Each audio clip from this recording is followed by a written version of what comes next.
Hello, and welcome back to Practically Political. It's so good to have you with us. I am joined, as always, by my two partners in crime, Kurt Bardella and Ashley Davis. And we are, as always, there is not a dearth of things to discuss. So I think we would start it off with and I use a ginormous set of quotation marks, the big, beautiful bill that just passed the House. And of course, they were so proud of it, they passed it in the early morning hours when nobody was around.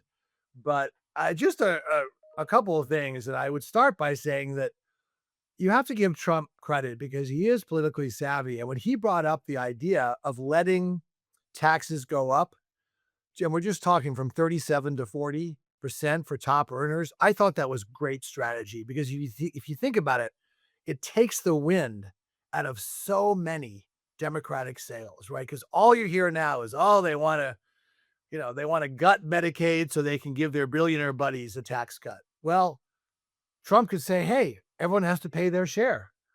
I'm asking my wealthy friends to pay more. They're hating me for it, but it needs to happen. We have to be more efficient and cut waste, fraud, and abuse, though what they're doing really is cutting 7.6 million people off of healthcare, but that's the way they would frame it. So that's the first part. I'd love to get your thoughts on the bill and just what the strategy is, because the other point I was going to make is that a lot of Republicans have kind of been able to have their cake and eat it too when it comes to extreme stuff that Trump's doing, like the border or uh, other things. A lot of this, the deportations, the tariffs. They can say, yeah, we support it, but they don't have to own it. This vote, they're going to own it. And when they're talking about this Medicaid stuff, it is politically toxic. And I just don't know if they really understand what they're doing here because this hasn't happened before. But would love to get your third thoughts. Kurt, we'll start with you on the overall bill and some of the things that I just mentioned. Well, I mean, again, I think that ultimately you can't argue with the result. They've gotten the bill passed in the House with a super narrow majority. There's also credit that I think has to be given to Speaker Johnson, who at this point no one predicted he'd still even have this job when he first got it. So, he has really done a masterful job, probably the best job of any speaker that has presided over a Trump presidency of moving an agenda forward and still maintaining his political viability. That is not an unimpressive feat given the dynamics that he has to deal with. I do think that for Republicans particularly, I remember the days where Republicans used to want to die on the hill of budget busting, of deficit spending, of not doing the responsible thing and rolling back the national debt. Every metric known to man says that this bill will add trillions of dollars to our debt. That it is the definition of fiscally irresponsible when you project it out long term. And I don't think anyone is buying the quote savings that Trump is pointing to that will ultimately offset this. I mean, if you are dumb enough to believe that this will ultimately pay for itself, you must somewhere have a check in your hand from Mexico that paid for the border wall, which was his original promise back in 2016, is that Mexico would pay for a And you border believe wall. in We the never got that check. you believe in the Laffer curve too. Yeah, yeah, exactly. So, I think that the long term financial reality of this is going to be very bleak for our country overall. That said, no one gives a crap. No average person living their life day to day is going to even know about that or care about that. And by the time that check comes due, no one's going to even remember how we got that bill in the first place. So there's no political price to pay for that. I just think it undermines from just a conviction standpoint what traditional conservatism used to represent and what they spent a lot of time talking about, particularly when Barack Obama was president. I remember because I was a Republican back then talking about these things that it is a dramatic increase in debt deficit spending and there is no offset for it. There will be long-term financial implications for it, but in the short run, you know, at the end of the day, if the American people don't feel a change in their bottom line, in their wallet, on their tax return, if they don't see that, there's also not a lot of credit that goes out to anyone either. So, okay, I just wrote a list of things I want to talk about. So, on this, as the Republican here, number one, I 100% agree with you, Kurt. I didn't know much about Johnson before he became speaker, to be honest with you, and I think he has done a masterful job in regards to how he dealt with this. I mean, I've always said Nancy Pelosi did a good job of controlling her caucus. He doesn't have that same style, good or bad, doesn't matter, but he's able to get obviously all these people together. The president helped as well. But there's two things. One, Dave, when you talked about the Trump saying let's raise the taxes, it was a great thing for him to do personally, because it covers him in regards to the messaging of, the bill. But I'm not sure if it really covered the House and Senate Republicans, because they're the ones that are like, we're Republicans, we're not raising taxes. That's even a worse message, no matter who it's on. But Trump was able to get his soundbite on that, which is obviously what he does brilliantly. On the waste, fraud, and abuse, I mean, I think 100% that, listen, I worked on Medicaid welfare to work when I worked for Governor of Pennsylvania, Tom Ridge.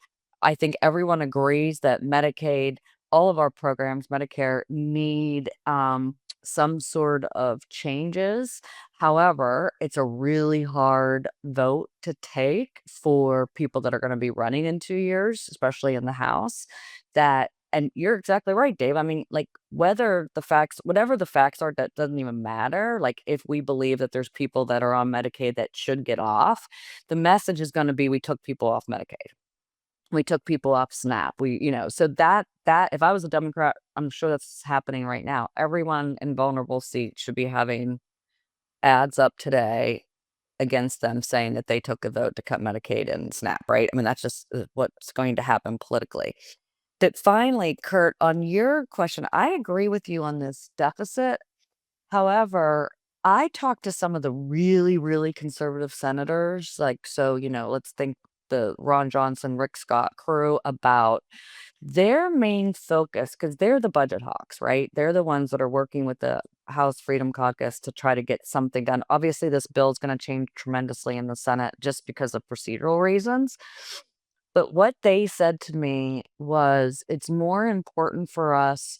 The deficit is obviously horrible and we have to get it under control. It's more important that we go back to pre-COVID budget numbers. Like, they think that's the first step to getting to the second step.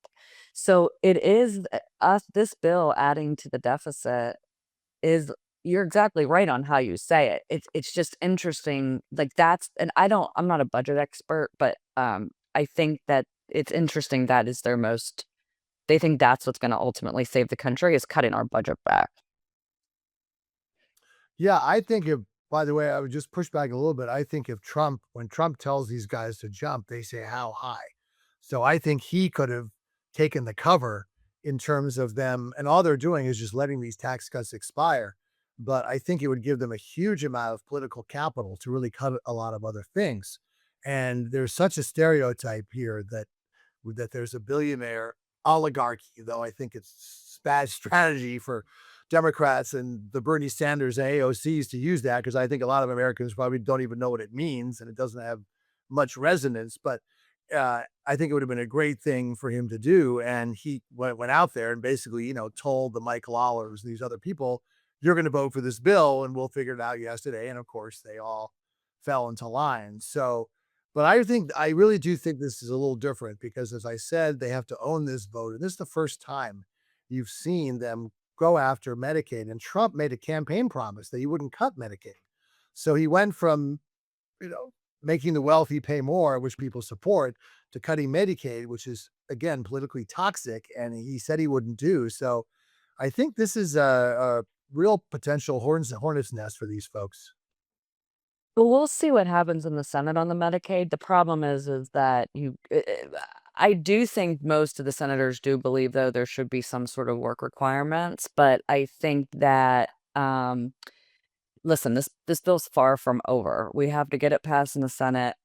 And then it has to come back and pass the House. And so you saw how difficult it was to get to this point. And a lot of these provisions, I actually think the green tax credits, some of those will go back in and at least be modified from what the House passed this morning or, earlier. I think that it's just we're a long way away. But they made the first hurdle, which has been exhausting. Took a At lot least for out of them. me. Can you tell my eyes? Yeah, there's, let's just talk about they did go, for those that are interested that are watching this on the tax, some of these green tax credits in the IRA, I think it's important to know that they did put language in there that if you have 5% of your project built already, that hasn't been built over the last 6 months, but like actually started when the bill was when these tax credits were enacted, they are letting those current projects continue because I think you saw a huge uproar over the last week that if you as a company have spent $100 million building X, Y, and Z project in Texas, like you can't stop it now. And they did agree to that this morning. Yeah, I mean, I still think ultimately, I think it has been a long time since anyone won or lost an election because of what budget was passed in Congress.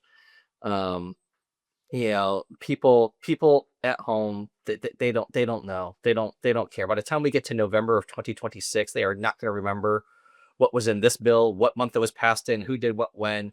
All they're going to know is whether or not Trump and the Republicans made good on their promises to raise, raise cost of living standards, lower the cost of everyday items at the grocery store and at the gas pump, whether they have more savings in their account, whether their retirement went up or down. Like that's what people vote on, and everything else is just kind of, noise, and it's the flavor of the moment. I guarantee you, by the time we get to Labor Day, no one's going to remember what happened in the dead of night, on May 22nd. Well, but I would push back on that. If they're amongst the 7.6 million people that lose health care, yes, they are going to remember. See, to me, that's what's different about this bill. I agree with you in principle that most people don't pay attention to the budget. Most people don't get lost in the weeds. But when it comes to something as everyday consequential as losing your health care, and by the way, people in red states are going to be affected by this a lot more than people in blue states. You don't think that's going to be impactful? Totally. I get, yeah. I think that the house, listen, I don't know the answer to this question, and this is why we've never dealt with entitlements to this point in any measurable way, because everyone understands the same message if you're watching this closely. It's one, politically toxic to deal with, but two, it's way out of control. And so are the Republicans worth, at least in the House? Listen, I don't think we'll lose the Senate just because of the map in 2 years. But, as of right now, I'm saying that who knows what will happen. But I mean, the House is very much up for grabs. And are they willing, or at least some of these people, are the Freedom Caucus people especially willing to lose the House to actually like save our country, is what they would say. But you know what I'm saying, like entitlements or whatever it is. I mean, I remember, I'm just going to tell you this story real quick. My dad owned I just want to say this real quick. My dad owned a car dealerships, and he had people that would come interview for him for, to be car washers that you would get like minimum wage. And the response, he had so much trouble hiring that type of workers because they said they made more money to sit at home on the couch from the government, and they were able-bodied people. So like obviously the programs support many people who need it, but like something needs to change here. Yeah, I think it, and when you look again, it's so ridiculous because if you take entitlements and you take interest on the debt and you take defense, which by the way, after apparently Doge came up with a grand total of $500 million in cuts in areas like $5 million to stop the greening of ships. It's just ridiculous.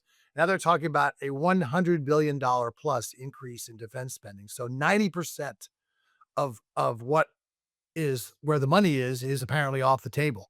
So as you say, they go after SNAP, they go after food stamps. They go after research grants. They're going to cut the NIH budget from 9 billion to 4 billion, which is criminal because research, whether it's scientific, whether it's medical, whether it's innovation, that's what's made this country great. And to hurt that, I think is a real mistake. But there's so little that they can do. But